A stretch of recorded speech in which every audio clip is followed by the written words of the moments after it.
The biggest challenge that my group has faced has got to be resources and getting everything done on time. So my group has prepared inspection tooling, cleaning tools, laser profilometer, a foreign material removal tool, and this is a lot of tools for a small group to produce in a very short period of time. We started with a request to go in and do some inspection to locate the area of the leak. And for that particular assignment, we produced what we call the Mark I inspection tool. So it was a very simple tool. It was put together in 2 weeks and went into a vessel full of water and inspected the vessel wall to see if we could find the area of the leak. Subsequent to that, they drained the vessel, and the inspections became dry inspections, and we needed to design a tool that would reach different areas of the vessel that could not be reached by the first tool. So this is an example of the Mark II tool, so it's the second generation of the tool. It was designed with an elbow, you can see right here, and some of the cabling, and a wrist at the other end.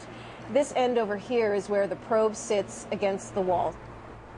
We're standing right now in the mock-up in our building. This is where we do all of the testing and some of the training for the operators of the tool.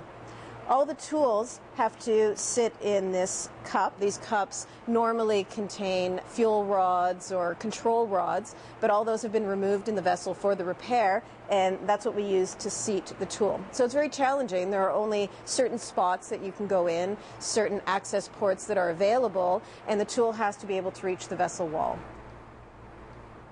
Once we determined that we wanted to go with a mechanical cleaning tool with a rotating brush, a sort of a buffing brush, the question was then, which brush did we want to use? What material are we allowed to put inside the vessel? So we selected 4 or 5 different kinds of brushes, and we tested these in the lab extensively. This cleaning tool was going to be in service 24 hours a day, and obviously the motors probably won't last 24 hours a day in a high radiation field. So how long really could we use them before they either stopped working or before the bristles came off the end of the brush? So that was a critical factor. You don't want to leave bristles in the bottom of the vessel. So we did extensive testing. We picked the right brush that was robust, where the bristles remained intact.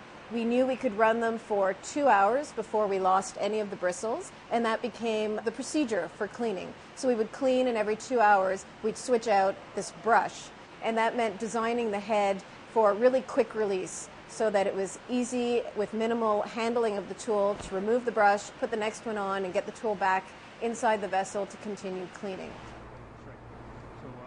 The J-rod annulus is that portion on the outside of the vessel wall. So it's not a huge space, and it encircles the NRU vessel. So this tool right here is currently in development. It contains a camera mechanism on the end, so we needed to find a camera that could sustain high radiation fields at the bottom of the vessel. The J-rod annulus has an added challenge for us in terms of tool development.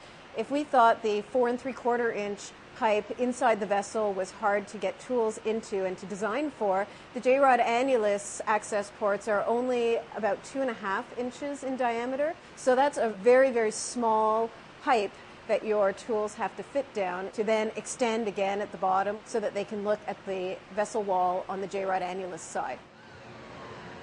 This to me has been a great experience. We completed all those tools, we tested them, they were manufactured here on site. I feel like everybody came together and we worked all those tools and we're near the end and isotope production again. So I find that to be a great achievement.